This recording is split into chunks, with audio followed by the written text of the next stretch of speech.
Chances do acesso do Vasco, a gente vai trazer aqui para vocês, vamos falar as possibilidades, vamos falar também sobre Yuri. Olha, Jorginho revelou que o Yuri tem um problema no pubis, falou também sobre Palácio, sobre Fábio Gomes, a gente vai trazer o Jorginho falando aqui, vamos trazer a festa do Vasco, a festa dos jogadores do Vasco no vestiário, vamos trazer o público, a renda, o retrospecto do Vasco em São Januário esse ano e vamos falar também sobre uma parte triste, né? A confusão que rolou em São Januário. A gente vai trazer isso e muito mais a partir de agora no nosso Comenta Léo Vascaíno. Então, sobe a vinheta!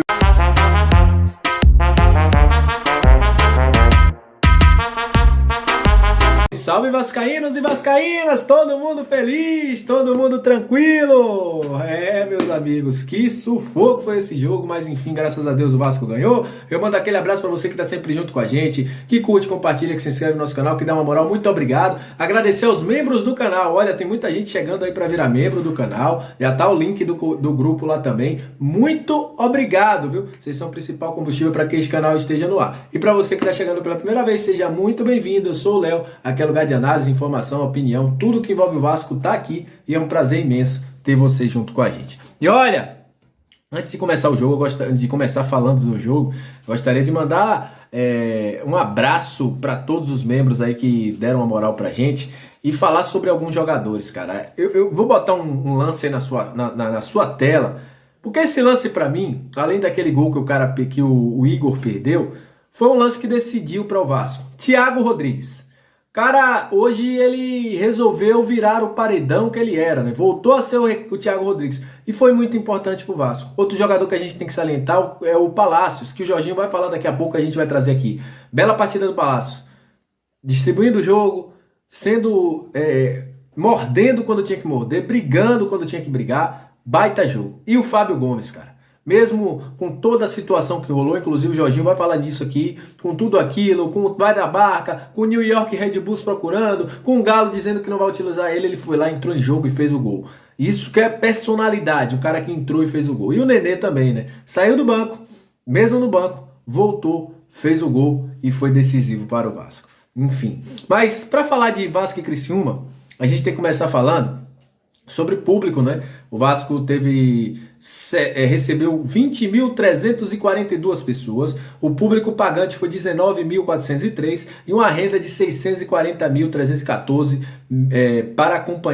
reais para acompanhar Vasco e Criciúma, Vasco 2-1. O Vasco que fez uma partida que não foi tão boa assim, mas o Vasco levou à frente uma estatística que ele vem tendo esse ano. O Vasco é o único time entre Série A e B que não perdeu como mandante. Está passando aí na sua tela dados do SofaScore, que o Vasco em casa teve 18 jogos, foram 12 vitórias, 6 empates, nenhuma derrota, foram 77,8% de aproveitamento, 30 gols marcados e 7 gols sofridos. O Vasco ainda tem mais um jogo dentro de casa e pode aí ficar com 19 jogos invicto como mandante. A última vez que o Vasco perdeu dentro de casa, dentro de São Januário, foi naquele jogo que o Vasco jogou contra o Vitória e tomou 3-0 no ano passado. Aquele jogo fatídico, né?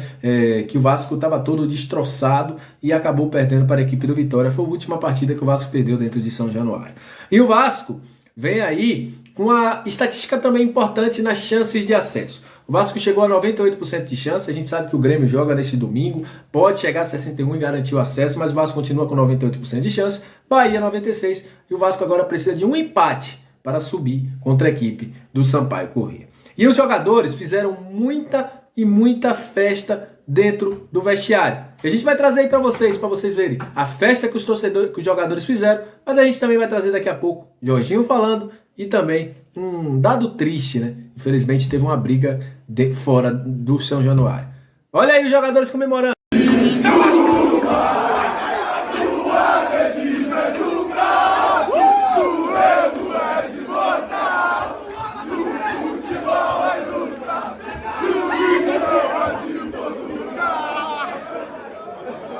Que clima, né? Que energia, né? Que bom que funcionários, jogadores, todos felizes com o que está acontecendo, né?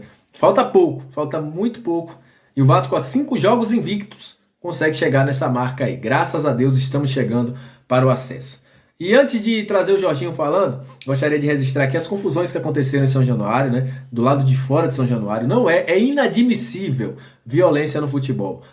Até onde eu sei, foi por uma briga por candidatos, né? Apoiadores de candidatos, e aí deu essa briga. Não sei se essa função, se essa é a versão correta até o momento, mas algumas pessoas que eu conversei me falaram que foram isso, mas a gente vai esperar a posição oficial, tanto da Força Jovem, que também tinha algumas pessoas envolvidas, como de outros, mas a gente quer saber o que é que aconteceu de verdade. É inadmissível. A gente falou do esporte semana passada, a gente tem que ser exemplo também. Não dá mole. Foi fora de campo? Foi, mas não pode acontecer violência de jeito nenhum dentro de São Januário. Para mim, é abominável toda essa situação que acontece de briga. Eu não quero ver isso. Eu acho que isso faz com que muita gente se afaste dentro dos gramados, essas brigas. Não tolero, não compactuo com nada disso. E olha, vamos trazer o Jorginho. Jorginho vai falar do Yuri, um problema no pubis, ele revelou. Vai falar do Palácio e também vai falar do Fábio Gomes. A gente vai trazer aqui e o Jorginho encerra o nosso vídeo de hoje. Fala aí, Jorginho, o que é que tem o Yuri, as mudanças e como foi o clima dentro do vestiário.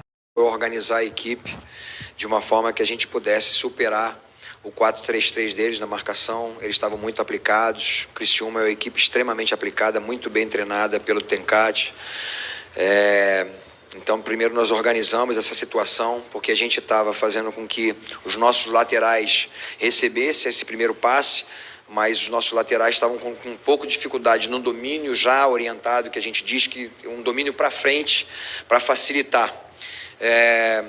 Acabamos tomando um gol em que a gente observou o Criciúma trabalhar essa bola e um cruzamento na área, então a gente precisava ser mais efetivo na marcação, principalmente nessas jogadas laterais do Criciúma. A gente melhorou bastante isso no segundo tempo.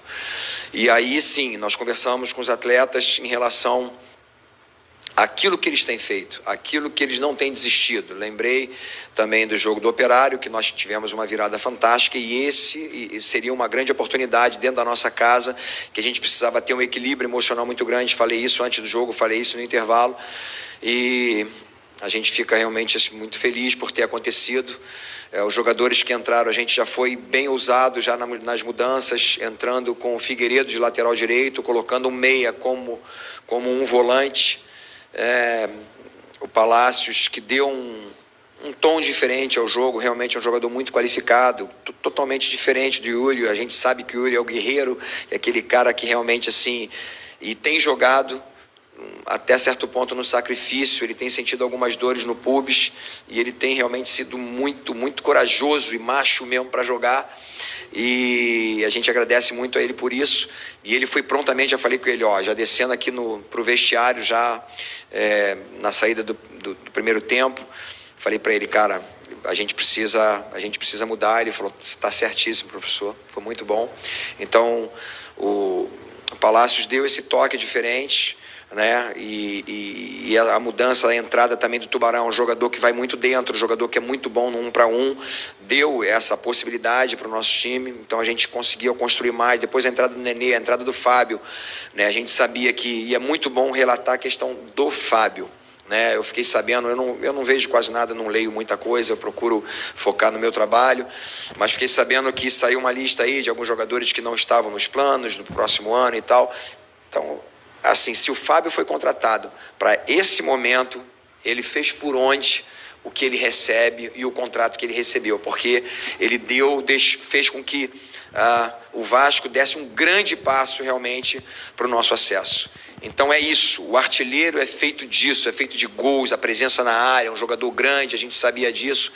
A gente tomou uma decisão importante de levá-lo, mesmo em alguns momentos ele não entrando tão bem. Ele tinha tido 2 oportunidades comigo, então essa é a terceira oportunidade, e ele fez tudo aquilo que um atacante precisa, um cara decisivo, um cara importante, um cara de área, né?